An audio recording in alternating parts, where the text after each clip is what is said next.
Hi all, good evening. Welcome back to Nishi Princess channel. இன்னைக்கு நம்ம பார்க்க போற vlog என்னன்னு பார்த்தீங்கன்னா டே ரொட்டீன். ஸோ நிறைய சப்ஸ்கிரைபர்ஸ் வந்துட்டு டே ரொட்டீனை பற்றி கேட்டுகிட்டே இருந்தாங்க. நான் அதுக்குன்னு டைம் எடுத்து கண்டிப்பாக ஒரு vlog பண்ணணும்னு நினச்சிட்டே இருந்தேன். ஸோ இன்னைக்கான vlog அதுதான். ஸோ என்னோட டே ரொட்டீன் கம்ப்ளீட்டாக from morning 6 till night evening 9-10 வரையும் நான் என்ன பண்ணன்றது பெரிய vlogனெல்லாம் நினச்சிக்காது. ஜஸ்ட் பிட் பை பிட் கொஞ்சம் கொஞ்சமாக தான் நான் போட்டிருக்கேன். ஏன்னா கம்ப்ளீட்டாக பண்ணால் ஒரு லென்த்தியாக இருக்கும்.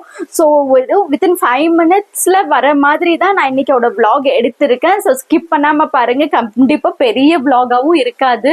காலையில எழுந்த உடனே ஃபர்ஸ்ட் ஒர்க் என்னன்னு பாத்தீங்கன்னா கோலம் போடுறது. கோலம் போட்ட உடனே வீடு பெருக்கி வீடு துடைக்கிறது. ஆஸ் யூஷுவல் இது எப்பயுமே நடக்கிற வேலை தான். ஸோ இதெல்லாம் முடிச்சதுக்கு அப்புறம் ஃப்ரெஷ் அப் ஆகி வந்தாச்சு. ஃப்ரெஷ்அப் ஆகி வந்ததுக்கு அப்புறம் நெக்ஸ்ட் பாத்தீங்கன்னா பூஜை வேலை தான் ஃபர்ஸ்ட். ஸோ எல்லாமே பூஜைக்கு எல்லாம் ரெடி பண்ணிட்டு பூஜை வேலை முடிச்சிட்டேன். ஸோ பூஜை வேலை முடிச்சதுக்கு அப்புறமா நெக்ஸ்ட் வந்துட்டு பிரேக்ஃபாஸ்ட்டுக்கு போகணும். பாப்பாவோட கஞ்சி தான் ரெடி பண்ணிட்டு வந்ததுக்கு அப்புறமா பாப்பாக்கு பாத்தீங்கன்னா செகண்ட் ஃபீடு மார்னிங் 6 o'clock பாத்தீங்கன்னா மில்க் கொடுத்துருப்பேன். ஸோ 6 o'clock நெக்ஸ்ட் வந்துட்டு 9 o'clock அப்படி நான் வந்துட்டு பாப்பா கஞ்சி செஞ்சுட்டு இருக்கேன் கருப்பு கவுனி அரிசியில.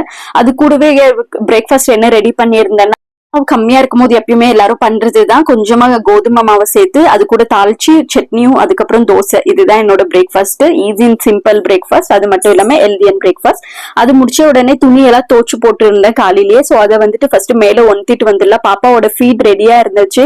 அது ஆறட்டோன்றதுக்கோசரம் விட்டுட்டு அது மீன்வயல் என்ன பண்ணலாம், மேல இருக்கிற துணி வந்துட்டு காய போட்டுட்டு வந்துடலாம்னு சொல்லிட்டு துணியெல்லாம் எடுத்துட்டு மேல வந்துட்டோம். பாத்தீங்கன்னா ஒரு 2 நாளாவே கிளைமேட் ரொம்பவே மோசமா இருக்கு. எப்ப மழை வருதுன்னே தெரியறது இல்ல. அதுக்கு வக்கீல வந்த உடனே பாப்பாவுக்கு வந்துட்டு ஃபீடு வந்துட்டு ஆறிட்டு இருந்துச்சு. இப்ப பாப்பாக்கு வந்துட்டு ஃபீட் மெடிசன்ஸ் எல்லாமே கொடுத்துட்டு இருக்கேன். ஸோ ஃபீடு கொடுத்து நானுமே பிரேக்ஃபாஸ்ட் எல்லாம் சாப்பிட்டதுக்கு அப்புறமா பாத்தீங்கன்னா வெஜிடபிள் ஷாப்பிங் தான் உங்களை எல்லாரும் கூட்டிட்டு வந்திருக்கேன். ஃபர்ஸ்ட் டைம் வெளியில vlog எடுத்துட்டு இருக்கேன். அப்புறமா என்னென்ன வெஜிடபிள்ஸ் வாங்குறேன்றத பாக்கலாம். நான் எவ்ரிடே ஃப்ரெஷ்ஷாவே உங்களுக்கே சொல்லியிருக்கேன். ஸோ அன்னன்னைக்கு வெஜிடபிள்ஸ் அன்னன்னைக்கே வாங்கிக்கிறது. ஏன்னா ஃப்ரெஷ்ஷா அன்னைக்கு தான் வந்திருக்கும், நம்ம ஸ்டோர் பண்ண தேவையில்லைன்னு சொல்லிட்டு அப்பப்போ வாங்கிக்கிறது. கத்திரிக்காயுமே நல்லா ஃப்ரெஷ்ஷா இருந்துச்சு. கத்திரிக்காய் முருங்கைக்காய் சாம்பார் தான் இன்னைக்கு பண்ணலான்னு சொல்ற ஐடியா. கத்திரிக்காய் முருங்கைக்காய் சாம்பார் பண்ணிட்டு அதுக்கப்புறமா ஏதாவது ஒரு பொரியல் செய்யலாம்னு சொல்லிட்டு யோசிச்சிருந்தேன். ஸோ கொஞ்சமா கிரீன் கத்திரிக்காய் நல்லா இருந்துச்சு பாக்குறதுக்கு. ஸோ 2 கத்திரிக்காயுமே கொஞ்சம் மிக்ஸ் பண்ணி வாங்கிக்கிட்டேன். ஒரு 1/4 கிலோ இல்ல 1/2 கிலோ அவளுக்கு வாங்கினேன். அதுக்கப்புறம் உருளைக்கிழங்குமே வீட்டுல ஆயிட்டு இருந்ததுனால உருளைக்கிழங்கு கூட 1/2 கிலோ வாங்கிக்கிட்டேன். ஒரு வாழைக்காய் வாங்கினேன். இவ்வளவுதான். ஸோ 100 rupees எடுத்துட்டு வந்து அந்த வெஜிடபிள்ஸ்க்கு அதெல்லாம் போய் மிச்சம் எவ்வளவு வருதுன்னு பாக்கலாம் பாருங்க. 20 rupees தான். 80 rupees விலைவாசி அவ்வளவு ஜாஸ்தி ஆயிடுச்சு. வீட்டுக்கு வந்ததுக்கு அப்புறமா எல்லாம் லஞ்ச் எல்லாம் ப்ரிப்பேர் பண்ணியாச்சு. ஸோ லஞ்சுக்கு பாத்தீங்கன்னா ஒயிட் ரைஸ், நான் சொன்ன மாதிரி கத்திரிக்காய் முருங்கைக்காய் போட்டு ஒரு சாம்பார், திக்கான சாம்பார். ஸோ இது இந்த மாதிரி திக்கா வைக்கும் போது கொஞ்சம் நல்லா இருக்கும்ன்றதுக்கோசரம் நான் கொஞ்சம் திக்கா வச்சிருந்தேன். அதுக்கப்புறம் பாத்தீங்கன்னா உருளைக்கிழங்கு இல்ல வாழைக்காய் ஏதாவது 2 ஆப்ஷன் இருந்துச்சு பொரியலுக்கு. நான் வந்துட்டு வாழைக்காய் பொரியல் தான் செஞ்சிருந்தேன். கூடவே பாத்தீங்கன்னா ரசமுமே தேவைப்படும். ஏன்னா சாம்பார் கொஞ்சம் திக்கா இருந்ததுனால ரசம் கண்டிப்பா கேட்பாங்க. அதனால ரசமுமே வச்சாச்சு. நான் பாப்பாக்கு பாத்தீங்கன்னா செகண்ட் மத்தியான ஃபீட் வந்துட்டு நம்மளுக்கு வைக்கிற ரைஸ்லயே கொஞ்சமா எடுத்து அது கூட பருப்பு, நான் சாம்பார் ஏதாவது வச்சிருந்தேன்னா சாம்பார் இல்ல ரசம் இருந்துச்சுன்னா ரசம் சேர்த்து பாப்பாக்கு ஒருவேளை அந்த மாதிரி கொடுப்பேன். ஸோ இப்போ கொஞ்சமா ரைஸ் பாப்பாக்கு, அதுக்கப்புறம் அந்த பருப்பு தண்ணி. ஸோ பருப்புமே கொஞ்சம் ப்ரோட்டீன் நிறைய இருக்கிறதுனால பருப்புமே டயட்டிஷியன் கொடுக்க சொல்லியிருக்காங்க. அது கூட கொஞ்சமா ரசமுமே சேர்த்துட்டு இருக்கு, கொஞ்சம் டைஜஷன் ஆகுன்றதுக்கோசரம். அதுக்கப்புறமா ஒரு 1/2 tablespoon அவளுக்கு நெய். இது எல்லாமே பாப்பாக்கு வந்துட்டு நான் மிக்சி ஜார்ல ஆட் பண்ணிட்டு இதை கிரைண்ட் பண்ணி பாப்பாக்கு ஒரு ஃபீடா நான் ரெடி பண்ணியிருப்பேன். ஸோ இப்போ வந்து பாப்பா ஃபீட் ரெடி ஆயிடுச்சு. பாப்பாக்கு ஃபீட் வந்துட்டு நான் இப்போ ரெடி பண்ணி கொடுத்தாச்சு.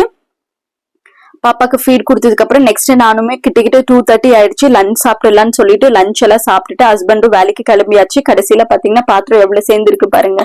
ஸோ லஞ்ச் பிரேக்ஃபாஸ்ட் எல்லாரோட பாத்திரம் சேர்த்து டம்ப் பண்ணிருக்கு. இதெல்லாம் வந்துட்டு ஒரு 1 hour பிரேக் எடுத்து கிட்ட ஒரு 4:30க்கு தான் திருப்பியும் கிச்சனுக்கு வந்தேன். கிச்சனுக்கு வந்து அதுக்கப்புறமா வெசல்ஸ் எல்லாம் வாஷ் பண்ணி கிச்சன் எல்லாம் கிளீன் பண்றதுக்குள்ளே ஒரு 5:30 ஆயிடுச்சு. மேல இருந்து பாத்தீங்கன்னா துணி எல்லாம் எடுத்துட்டு வந்து மடிச்சுமே வச்சுட்டேன். மடிச்சு வச்சதுக்கு அப்புறமா ஈவினிங் பாத்தீங்கன்னா பூஜை பண்ணிட்டு பூஜை பண்ணதுக்கு அப்புறமா டீ பின்ன பாப்பாக்கு பால். நெக்ஸ்ட் பாத்தீங்கன்னா 8:30 ஆயாச்சு. ஸோ 8:30 அதுக்கப்புறமா சாம்பார் பாத்தீங்கன்னா அதுவுமே இருந்துச்சு. ஸோ சாம்பார் இருந்துச்சு, ரசம் இருந்துச்சு, கொஞ்சம் பொரியலுமே இருந்துச்சு. டிஃபன் மாவு இருந்தா கண்டிப்பா இட்லி இல்ல தோசை செஞ்சிருக்கலாம். பட் டிஃபன் மாவு ஆனதுனால சப்பாத்தி இதுக்கு சூட் ஆகாதுன்னு சொல்லிட்டு ஒயிட் ரைஸே வச்சுட்டு பாப்பாக்கு பாத்தீங்கன்னா கொஞ்சமா ரவை கஞ்சி செஞ்சுட்டு இருந்தேன். நான் நெக்ஸ்ட் வீடுக்கு கொஞ்சமா ஈவினிங் ஸ்நாக்ஸுக்கு போண்டா போட்டு இருந்ததுனால அதே வச்சு டின்னருமே நம்ம அட்ஜஸ்ட் பண்ணிக்கலாம்னு சொல்லிட்டு எல்லாமே இதுதான் dinner. So white rice, sambar, sambar, rasam, அதே மாதிரி பொரியல், கொஞ்சமா போண்டா வச்சிருந்தேன்.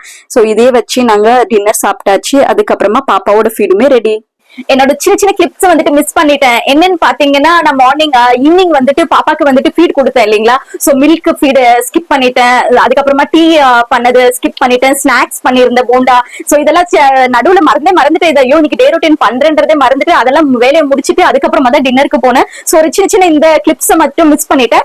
ஆனாலுமே ஒரு கம்ப்ளீட் டேவை வந்துட்டு நான் விளாக் பண்ணிருக்கேன் ஆல்மோஸ்ட். அது மட்டும் இல்லாம அதுக்கப்புறம் பாப்பாவோட ஃபீட் பாத்தீங்கன்னா ஃபைனலா பாப்பாவோட ஃபீட்ல தான் நான் நிறுத்திருப்பேன். கிட்டத்தட்ட ஒரு 10 o'clock பாப்பாக்கு ஃபீட் கொடுத்திருப்பேன். அங்கே இந்த எண்ட் ஆகாது. நெக்ஸ்ட் பாத்தீங்கன்னா மிட் நைட் திருப்பியுமே 1 o'clock இல்ல 2 o'clock நெக்ஸ்ட் ஃபீட் கொடுத்துட்டு திருப்பியும் நெக்ஸ்ட் மார்னிங் 6 o'clock தான் பாப்பாவோட ஃபீட் கொடுத்துட்டு இருப்பேன். சோ இப்படிதான் என்னோட டே வந்துட்டு கம்ப்ளீட் ரொட்டீன் இதுலதான் கம்ப்ளீட் ஆகும். சோ இந்த சின்ன சின்ன விஷயத்தை விட்டு மிச்சம் எல்லாமே நான் வந்துட்டு கவர் பண்ணிருக்கேன். Hope you all like this video. வந்துட்டு நீங்க கேட்டபடியே வந்துட்டு நான் டே ரொட்டீன் போட்டிருக்கேன். சோ நான் திருப்பி சொல்றது, சேனல் வந்துட்டு நிஷிதா கோசரதா ஸ்டார்ட் பண்ணிருக்கேன். மெனி பீப்பிள் வந்துட்டு மோஸ்ட் ஆஃப் என்னோட சப்ஸ்கிரைபர்ஸே வந்துட்டு நிறைய இப்போ வீடியோஸ் வந்துட்டு வியூஸ் ரொம்ப கம்மியா போகுது.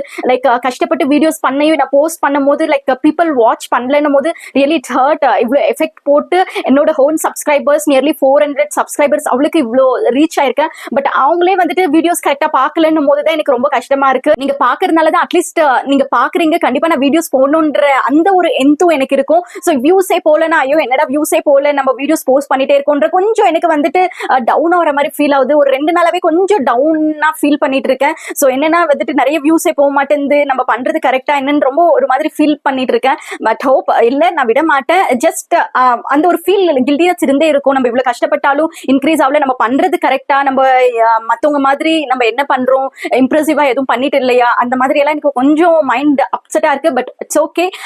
எப்பயுமே நான் APJ Abdul Kalam sir thoughts சொல்லி நீங்களும் கேட்டிருப்பீங்க, we should not leave the hope. அவரோட தாட்ஸ் கண்டிப்பா என் மைண்ட்ல எப்பவுமே ஓடிட்டே இருக்கும். ஸோ டில் ஹெண்ட் நான் ரீச் ஆகிற வரையும் அந்த மனசுல வந்துட்டு நம்பிக்கை தைரியம் இருந்தா மட்டும்தான் ஐ கேன் கோ என்னோட ஹில், என்னோட மவுண்டனை நான் ரீச் பண்ணணும், என்னோட டெஸ்டினேஷனை நான் ரீச் பண்ணணும்னா கண்டிப்பா வந்துட்டு இதெல்லாம் அப்ஸ் அண்ட் டவுன்ஸ் இருந்துட்டே தான் இருக்கும். அவ்வளவு கஷ்டம் ஈஸியா ஹில் கிளைம் பண்ண முடியாது. மலையை வந்துட்டு அவ்வளவு சீக்கிரம் ஏற முடியாது, எனக்குமே தெரியும். So sir doctor APJ Abdul Kalam சாரோட மோட்டிவேட்டர் நான். ஆக்சுவலி அவரோட ஸ்பீச் கேட்டு மோட்டிவேட் ஆகுறவ ஜாஸ்தி.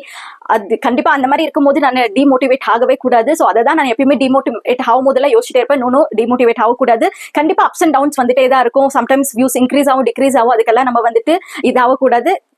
டே வில் கம், நம்ம ரீச் ஆகிற டே கண்டிப்பா வரும். அது உங்களோட ஹோப்னால மட்டும்தான். ஸோ நீங்க எல்லாமே வியூஸ் பாருங்க, ஃப்ரெண்ட்ஸ் அண்ட் ஃபேமிலிஸ்க்கு ஷேர் பண்ணுங்க. நீங்க பாக்குறது மட்டும் இல்லாம இந்த மாதிரி சேனல் இருக்கு நீங்க சொல்லணும், ஷேர் பண்ணணும். ஸோ டோன்ட் ஃபர்கெட், இப்போ நீங்க நியூ ஃபாலோவர்ஸ் இருந்தா, நியூ சப்ஸ்கிரைபா இருந்தா நீங்க வந்துட்டு இந்த சேனலை வந்துட்டு ஷேர் சப்ஸ்கிரைப் பண்ண மறக்காதீங்க. இதுதான் நீங்க பண்ண போற ஒரே விஷயம், சப்ஸ்கிரைப் பண்ணுங்க. அது மட்டும் இல்லாம போடுற வீடியோஸை கொஞ்சம் டைம் கிடைக்கும் போது பார்க்க ட்ரை பண்ணுங்க.